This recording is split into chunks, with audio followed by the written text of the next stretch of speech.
Tape www.suividécole au Sénégal.com. À école au Sénégal, c'est facile, tu n'as qu'à te connecter. Tape école au Sénégal, les leçons sont à la classe. Très bien, Sélimata.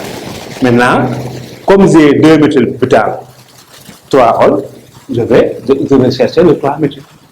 Butan 2 all. C'est OH. CH3 là. Je mets ici CH3, CH3, qui joue de classe secondaire. Là, chers élèves, c'est de classe, excusez-moi, c'est de classe tertiaire. Très bien, de m'avoir rectifié. Très bien, Salimata, de m'avoir rectifié. C'est bien de classe secondaire. Très bien, Salimata. Voilà, au moins quelqu'un qui ne fait que le copier. Très bien, Salimata. Maintenant, là, de classe secondaire, on aura 1, 2, 3. Ici, le groupe est en position 3. Donc, on dira 3 métiers. Butan 2 all de classe secondaire. J'ai 4 isolés. 1, 2, 3. Il me reste un 5e isomère. Plus les 3 linéaires qui ont été exclus par l'examinateur. J'ai épuisé le butan en all. J'ai épuisé le butan en all. Je vais chercher, je vais passer à l'alcool. Effet de précédent, 3 tonnes de carbone. Il ne faut pas notre. Et on y va. C'est. Je mets CH3. Je mets CH3. J'ai 5 tonnes de carbone. 1, 2, 3, 4, 5. C'est bon. Je mets ici CH2OH. Et là, je mets ici CH3. Et là, il est de classe primaire. Il est de classe primaire. Donc, ici, nous aurons maintenant, c'est Aide qui va se donner. Aide, donne-moi le nom de ce projet, de ce calcul-là. Aide. Très, très bien Aide. Donc, on dira très bien Aide. 2,10 mètres. Propane 1 all. De classe primaire. D'accord, donc, c'est que voici les 5 isomères de ces 5 acides. Il existe 3 linéaires. Je ne me laisserai pas vous répéter. Il existe 3 linéaires. C'est pentane 1 all, pentane 2 all, pentane 3 all, qui ont été exclus par l'examinateur. L'examinateur m'a dit que cette calcul-là possède une chaîne carbonée magnifiée. Je dois donc commencer par le butan. Ici, le premier, c'est 2 méthylbutan en all, puis primaire. Ici, le 2, 3 méthylbutan en all, primaire. Ici, le 2 méthylbutan 2 all, tertiaire. 3 méthylbutan 2 all, secondaire. Et le 2, 2 dimethylpropane en all.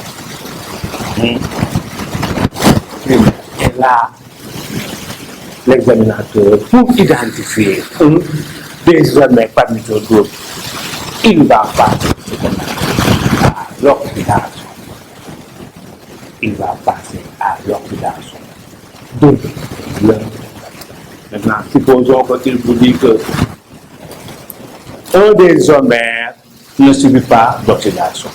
Ou bien, l'action du permanganate de potassium sur l'un des isomères donne une coloration rose persistante. L'action du permanganate de potassium sur un des isomères comme une solution rose ou bien une solution violette persistante. Cela dit que dans ce cas, il n'y a pas de réaction. Parce que le permanganate de potassium est de couleur violette. Pour que la réaction puisse avoir lieu, il faut que la solution se déclare, faisant apparaître les ions de plus. Mais ici, l'examinateur dit que l'action du permanganate de potassium donne une solution violette, rose, verte. Je tombe sur la liste des 5 alcools ramifiés. Il y a un seul tertiaire, c'est le 2-méthylbutane. D'accord. Là aussi, vous demandez que l'alcool en question possède un atome de carbone asymétrique. L'alcool en question possède un atome de carbone asymétrique. Cet alcool-là, c'est quoi?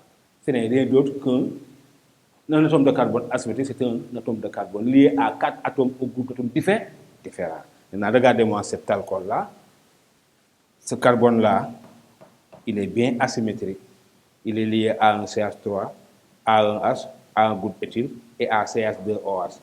Aucun de ces groupes n'est identique à l'autre. Ça veut dire que le 2-méthylbutanol possède un carbone asymétrique. Il peut bien correspondre à l'alcool qui a été demandé. D'accord. Si les primaires, si les secondaires, regardez cet alcool-là. Si les secondaires, si l'examen dit que cet alcool est secondaire, regardez cet alcool-là. Il possède aussi un carbone asymétrique, ainsi de suite. Donc c'est comme ça, dans l'accord, qu'il faut faire une dernière fois avant de passer à l'oxydation. Sachez que, familiarisez-vous avec C4H10O et C5H12O. Dans votre devoir, dans 2 semaines, l'alcool. Pour maintenant ces élèves, pour boucler cette première partie de la révision, avant de passer à l'oxydation des alcools, je vous demande de vous familiariser avec ces 2 alcools, C4H10O, C5H12O. À 90% des cas, l'alcool votre professeur vous demandera au cours de votre devoir, c'est soit C4H10O, soit C5H12O. Je vous ai averti. Familiarisez-vous avec ces 2. Ici, c'est 4 isomères. Ça, c'est 8 isomères, dont 3 linéaires qui sont souvent exclues et les 5 ramifiés que je vous ai montrés. D'accord? Maintenant, nous allons voir la partie réactivité, l'oxydation des alcools. Il faut savoir qu'un alcool est un réducteur. Les alcools sont des réducteurs. Ils s'adonnent facilement à des réactions d'oxydation. On va s'intéresser à l'oxydation mélangée que l'on vous donne souvent avec les ions dichromate ou bien avec les ions permanents. Il suffit de coller au Sénégal.